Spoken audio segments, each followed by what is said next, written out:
శిల్ప సంపద ఎప్పట్లాగే అద్భుతంగా ఉన్నది. ఎన్నో పాత దేవాలయాల్లో ఉన్నట్టుగా సంపద చూడటానికే వస్తాము. దానికి తోడు బమ్మెర పోతనామార్జులు ఇక్కడ భాగవతం రాశారు అన్నది ఇంకా మాకు ఇక్కడికి రావటానికి ప్రేరేపిస్తుంది. ఎందుకంటే మేము భాగవతం చదివిన వాళ్ళం కాబట్టి, అందులోనూ ఆ సినిమా అది చూసిన వాళ్ళు అంటే మా తరం వాళ్ళకి దీనికి ఒక కొంత ప్రత్యేకత ఉంది.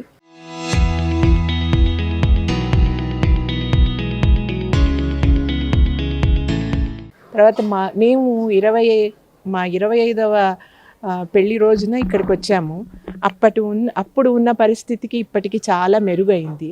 అప్పుడు కొంచెం అంటే అంత బాగా చూసుకుంటున్నట్టుగా అనిపించలేదు, కానీ ఇప్పుడు చూస్తే మాత్రం టీటీడీ వాళ్ళు తీసుకున్నాక అభివృద్ధి జరుగుతోంది. తర్వాత ఏమంటారు దీన్ని రీనగను జరుగుతోంది కాబట్టి ఇంకా బాగా ఉంటుంది. దీనిలో సదుపాయాలు మెరుగయ్యాయి. వచ్చిన వాళ్లకు అన్నపానాలు దొరుకుతున్నాయి.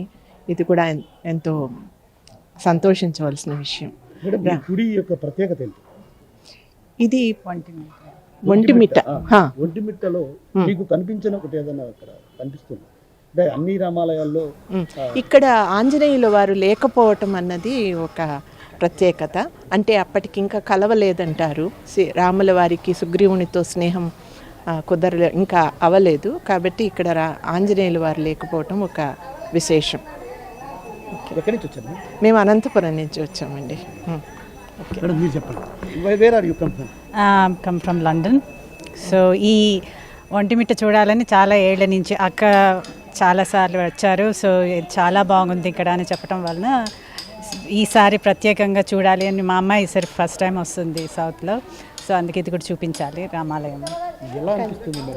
చాలా శాంతిగా ప్రశాంతంగా ఒక అనుభూతి చెప్పటం కష్టం. శిల్ప సంపద గురించి నాకు అంత ఐడియా లేదండి, ఇంకా ఇది చూడలేదు లోపల. కానీ అంటే ఇప్పుడు రినోవేషన్ వలన ఇంకా మెలకువలు అంటే అంత క్లియర్గా కనిపించట్లేదు కదా. సో అవి కూడా కొంచెం కనిపించగలిగితే దాన్ని అద్భుతమే వేరేగా ఉంటుంది. ఒంటిమిట్ట ఒక శిల మీద చెక్కారు అని రాముల వారిని. అంటే మేము చూడలేదండి, ఇది రెనోవేషన్లో ఉంది కాబట్టి. సో ఒకే శిల మీద కట్టారు కాబట్టి దీన్ని ఒంటిమిట్ట అంటారని. అదే అక్క చెప్పింది కదా, so that I don't want to repeat. So ఇక్కడ 3 ద్వారాలే ఎందుకున్నాయండి?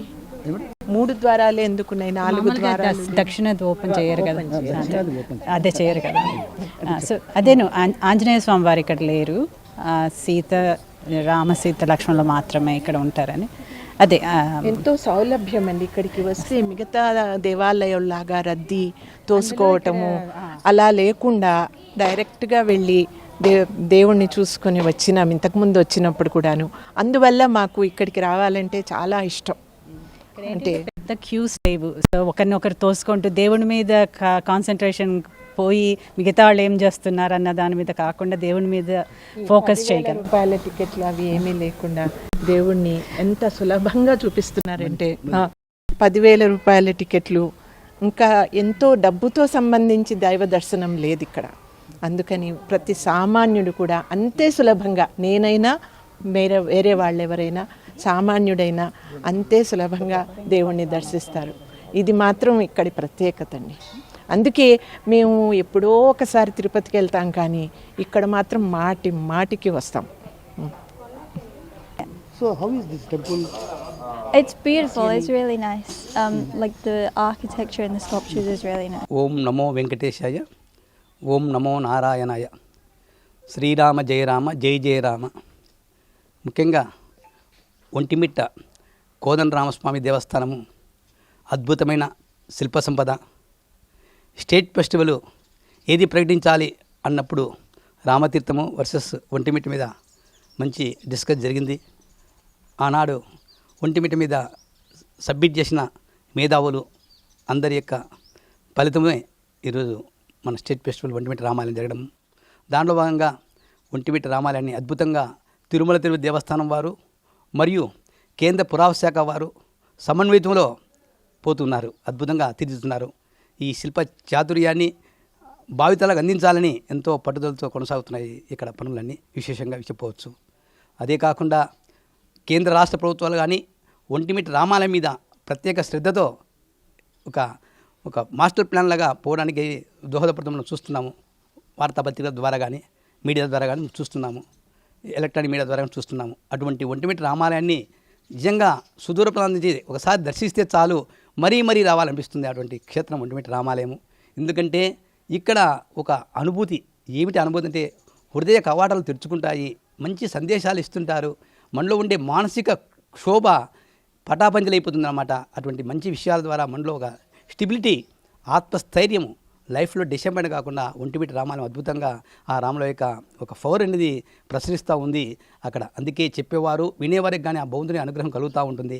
అటువంటి ఆలోచనలు సర్లీ చెప్పేవాళ్ళకి ఇస్తాడు, వినేవాళ్ళకు వినే సౌభాగ్యాన్ని కల్పిస్తాడు ఒంటిమిట్ట రాముల వారికి వైబ్రేషన్ అటువంటిది అనమాట.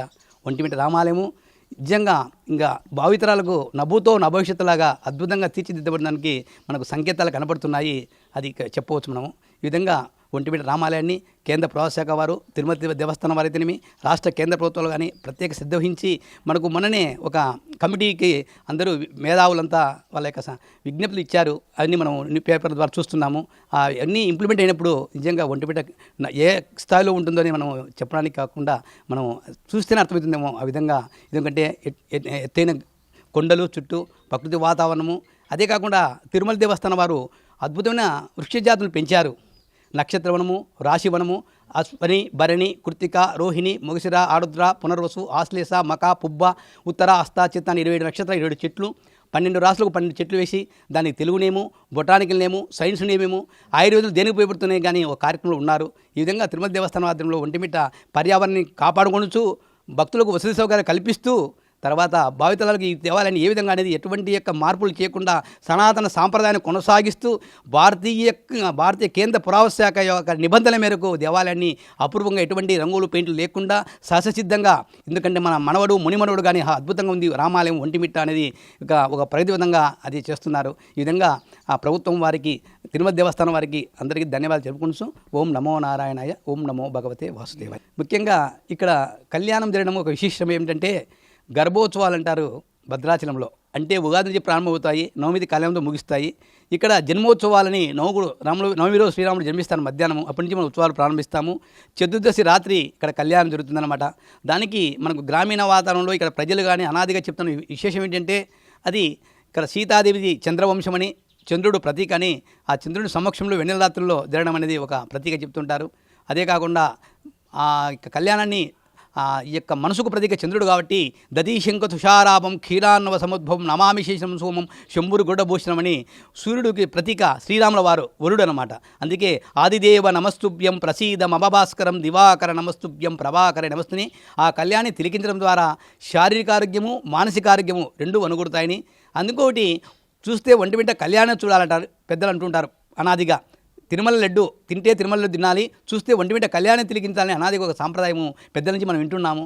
అది మనం అదే విధంగానే ఒంటిమిట్ట కళ్యాణము అద్భుతంగా తిరుమల దేవస్థాన ఆధ్వర్యంలో కొనసాగుతున్నాయి. ఓం నమో వెంకటేశాయ.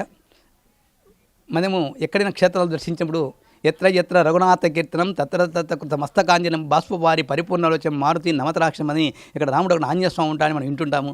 కానీ ఒంటిమిట్ట రామాలయంలో సీతారాముల ముక్కడే గర్భంలో కనబడుతుంటారు. దానికి మన పెద్దల నుంచి వచ్చే ఇన్ఫర్మేషన్ అంటే సమాచారం ప్రకారం అయితేనేమి రాములవారి ప్రాంతానికి వచ్చేప్పటికీ ఆంజనేయస్వామితో పరిచయం కాదని ఒక కారణం చెప్తూ ఉంటారు. తర్వాత ఇది జాంబవంతుడు వారి యొక్క ప్రతిష్ట కాబట్టి జాంబవంతుడు వచ్చేసి కృతయుగంలో ఉన్నాడు, త్రేతాయుగంలో ఉన్నాడు, ద్వాపరయుగంలో ఉన్నాడు, చిరంజీవిగా ఉన్నాడు. అటువంటి జాంబవంతులు వారు ఆంజనేయస్వామి వయసులో పెద్దవాడు కాబట్టి అటువంటి జాంబవంతులు వారి యొక్క ప్రతిష్ట చేసిన విగ్రహాల దగ్గర ఇప్పుడు మనకు ఆంజనేయస్వామి కనబడింది ఒక విశేషంగా చెప్పవచ్చు అనమాట. ఆ సీతారామ లక్ష్మణుడు 3 కానీ మనకు ఒకటే శిల ఉన్నది, దీనికి ఏకశిలానగరం అని పేరు అనమాట.